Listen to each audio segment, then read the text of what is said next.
Hello movies प्रेमियों, क्या हालचाल। आज हम बात करने वाले हैं अपने रॉक भाई की एकदम न्यू मूवी जंगल क्रूज की, जिसकी IMDb रेटिंग है 6.8 की। ये मूवी अभी इंडिया में रिलीज नहीं हुई है और अभी इसका हिंदी वर्जन भी नहीं आया है, पर आप भाइयों के लिए मैं इसका हिंदी एक्सप्लेनेशन ले आया हूँ। तो ज्यादा देरी ना करते हुए चलिए आगे बढ़ते हैं।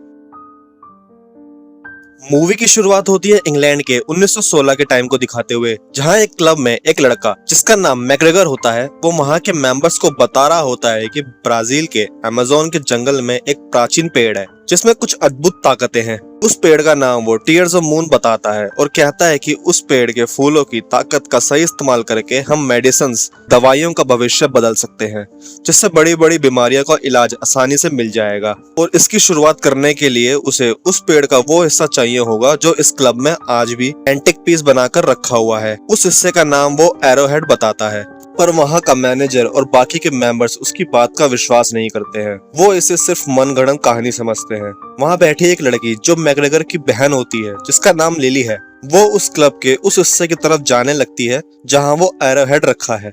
वो वहाँ चोरी छुपे ताले तोड़कर पहुंच भी जाती है, एरोहेड को हासिल भी कर लेती है। पर उस टाइम वहाँ का मैनेजर एक जर्मन प्रिंस के साथ पहुंचता है। उस जर्मन प्रिंस को भी वही एरोहेड चाहिए था, क्योंकि उसे भी टीयर ऑफ मून्स पेड़ की ताकत चाहिए थी। और वहां पहुंचकर वो देखता है कि वहां से एरोहेड पहले ही किसी ने चुरा लिया है, और वो लिली को भी देख लेता है। उसके बाद वहां के मेंबर्स उसे पकड़ने लगते हैं और वहां अफरा तफरी मच जाती है, जिसके चलते लिली खिड़की से नीचे गिरने लगती है, पर उसका भाई उसे बचा लेता है और वो दोनों एरोहेड के साथ वहां से चले जाते हैं। घर पहुंचकर वो दोनों बात कर रहे होते हैं कि अब हम अमेज़न जा सकते हैं उस पेड़ के लिए, पर इसके लिए उन्हें एक बोट और कैप्टन की जरूरत होगी। फिर सीन शिफ्ट होता है और यहाँ हम अपने रॉक भाई की एंट्री होते देखते हैं, जिसका इस मूवी में नाम फ्रैंक है, और वो लोगों को अमेज़न का पेड जंगल क्रूज प्रोवाइड कराता है। क्रूज खत्म हो जाने के बाद वहाँ फ्रैंक को नीलो मिलने आता है, क्योंकि उसे अपना पैसा चाहिए था जो फ्रैंक ने उससे उधार लिया है। पर पैसे ना मिलने पर वो फ्रैंक की बोट का इंजन जब्त कर लेता है और उसकी चाबी अपने कैबिन में छिपा देता है।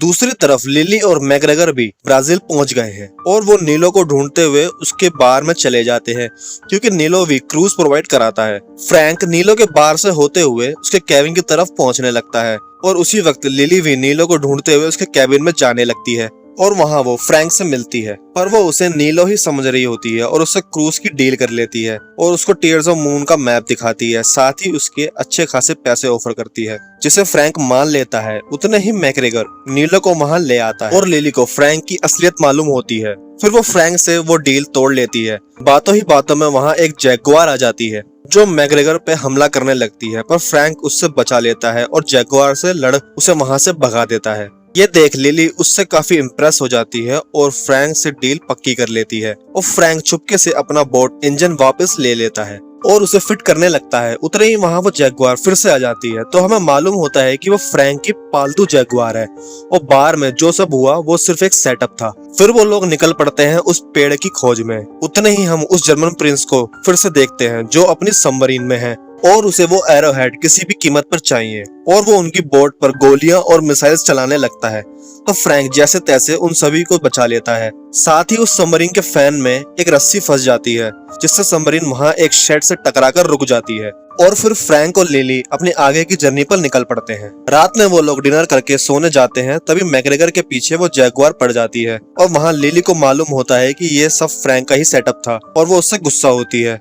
दूसरी तरफ हम जर्मन प्रिंस को देखते हैं जो कि एक सुरंग में जाता है। यह वो सुरंग होती है जहां एक प्राचीन समय के डॉन को श्राप मिला था, क्योंकि उसने एरोहेड चुराने की कोशिश की थी। जर्मन प्रिंस उस डॉन की मदद से उस पेड़ तक पहुंचना चाहता था ताकि वह उस फूल को हासिल कर सके। वो डॉन श्राप की वजह से वहां फंसा हुआ था और पत्थर बना हुआ था।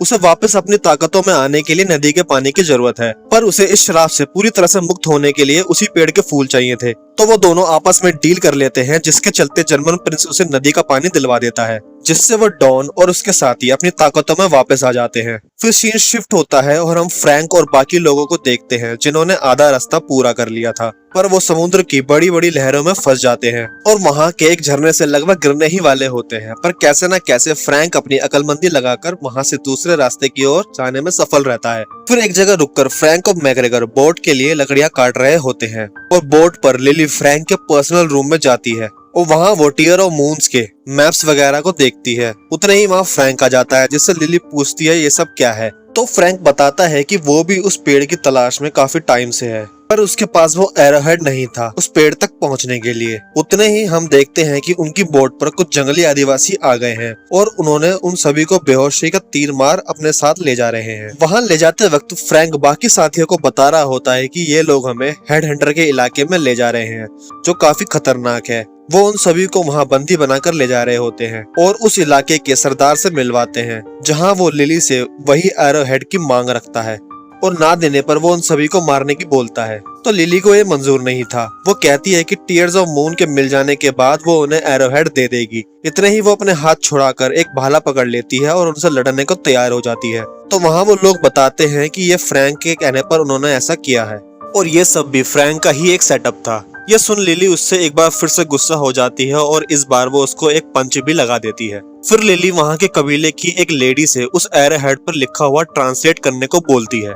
वो लेडी उसे पढ़कर बताती है कि जब चांदी की चांदनी रोशनी उस पेड़ पर पड़ेगी तो उस रोशनी से वो पेड़ फिर से खिल उठेगा और ऐसा अभी आने वाले 2 दिनों में ही होने वाला है। और वो बताती है कि वो पेड़ उन्हें ला लूना रोटा में मिलेगा और फिर वो लोग तय करते हैं कि वो इसकी अगली सुबह निकलेंगे। उसी रात वो श्रापित डॉन, जिसके पूरे शरीर पर सांप होते हैं और उसके बाकी साथी पहुंचते हैं। वो वहां एरोहेड पाने के लिए चारों ओर तबाही मचाने लगते हैं। उनमें से एक, जो मधुमक्खी और उसके शहद से बना हुआ है, वो लिली के गले से एरोहेड निकालकर उसे डॉन को दे देता है, जिसको वापस पाने के लिए फ्रैंक उससे लड़ता है। पर वो डॉन फ्रैंक के सीने में तलवार मार देता है, पर उसी दौरान फ्रैंक के हाथों वो एरोहेड वापस लग जाता है और उसके सीने में वो सोड लगने की वजह से वो नीचे गिरने लगता है और एरोहेड लिली की तरफ फेंक उसे दे देता है। उसे लेकर लिली भागने लगती है और नदी किनारे से काफी दूर आ गई होती है, जिसकी वजह से डॉन और उसके साथी वापस नदी किनारे की ओर जाने लगते हैं, क्योंकि वो श्रापित हैं और नदी से दूर नहीं जा सकते हैं। वो लोग वापस नदी किनारे आ जाते हैं और डिस्कस करते हैं कि जर्मन प्रिंस को बोल देते हैं कि वो लिली को ढूंढने के लिए जाए। फिर अगले सीन में लिली अपने भाई को जंगल में ढूंढ रही थी, क्योंकि भागते वक्त वो लोग अलग हो गए थे। वहाँ लिली को फ्रैंक मिलता है और उसका भाई भी वहाँ आ जाता है। लिली फ्रैंक को देखकर खुश थी। इतने ही वो देखते हैं कि उसके सीने में अभी भी वो तलवार लगी हुई है और फ्रैंक अभी भी जिंदा है। तो फ्रैंक बताता है कि उसका रियल नेम फ्रांसिस्को है और वो 400 साल पुराना है। और यहाँ से हम फ्रैंक के फ्लैशबैक में आ जाते हैं और स्पेन का 1556 का टाइम देखते हैं, जिसमें फ्रैंक बताता है कि वो पहले उस डॉन का साथी हुआ करता था। एक दिन उस डॉन की बेटी काफी बीमार हो गई थी और अपनी चंद सांसें गिन रही थी, पर डॉन अपनी बेटी को बचाने के लिए कुछ भी करने को तैयार था। तो वो निकल पड़ते हैं अमेज़न के जंगल में उस टीयर ऑफ मून्स की तलाश में। वो वहाँ महीनों तक घूमते हैं, जिसके चलते फ्रैंक ने वो मैप्स तैयार किए थे जो आज लिली के पास है। मतलब उन मैप्स का रचयिता फ्रैंक ही है। और वो बताता है कि एक एक करके उसके बाकी साथी मरने लगे थे उस जंगल में। डॉन और उसका भी वही हाल होने लगा था, पर वहाँ के आदिवासी लोगों ने उन्हें अपने साथ ले आते हैं। टीयर्स ऑफ मून के फूल की मदद से उनको जिंदा कर देते हैं, जिससे उन्हें मालूम होता है कि उस पेड़ में असली ताकतें हैं और जो उन्होंने सुना है उसके बारे में वो सच है। और अब वो डॉन खुश था कि उसकी बेटी का इलाज मिल जाएगा, पर इसके चलते उसे अब सब्र नहीं हो पा रहा था। वो काफी इम्पेशेंट हो गया था। उसे अब उस पेड़ तक पहुंचने की जल्दी थी और वो वहाँ के चीफ से एरोहेड मांगता है, जो कि चीफ उसे मना कर देता है और डॉन चीफ को मार देता है। बाकी कबीले वालों को मौत के घाट उतार देता है। पर ये सब फ्रैंक को गवारा नहीं था और वो अपने साथियों को ही रोकने लगता है, पर डॉन उसके सीने में वही तलवार मार देता है और उसे जख्मी कर देता है। और चीफ की बेटी, जिसके पास एरोहेड है, उसकी तरफ जाने लगता है, पर चीफ अपनी आखिरी सांसों में कुछ मंत्र पढ़ रहा होता है। ये मंत्र वो डॉन और उसके साथ आए लोगों को रोकने के लिए था, क्योंकि अब वो इस नदी से दूर ना जा पाए, जिससे एरोहेड उनके हाथ लग भी जाए तो वो यहीं रहे। और ऐसा होता भी है।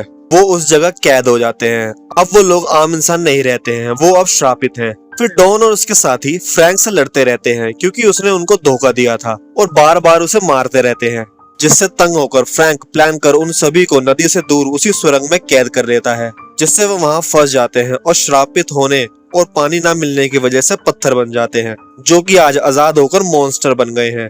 तो यहाँ फ्लैशबैक खत्म होता है और अब लिली फ्रैंक के सीने से वो तलवार निकाल देती है और फिर वो डिसाइड करते हैं कि वो 2 अलग ग्रुप में आगे जाएंगे, जिससे जर्मन प्रिंस और डॉन उन्हें आसानी से पकड़ ना सके। और वो ऐसा ही कर निकल पड़ते हैं अपने रास्तों पर उस दौरान मैकग्रेगर को जर्मन प्रिंस पकड़ लेता है और उससे लिली और टीयर्स ऑफ मून का रास्ता पूछता है, वरना वो उसे मारने की धमकी देता है। मजबूर होकर मैकग्रेगर उसे बता देता है कि टीयर्स ऑफ मून कहाँ है।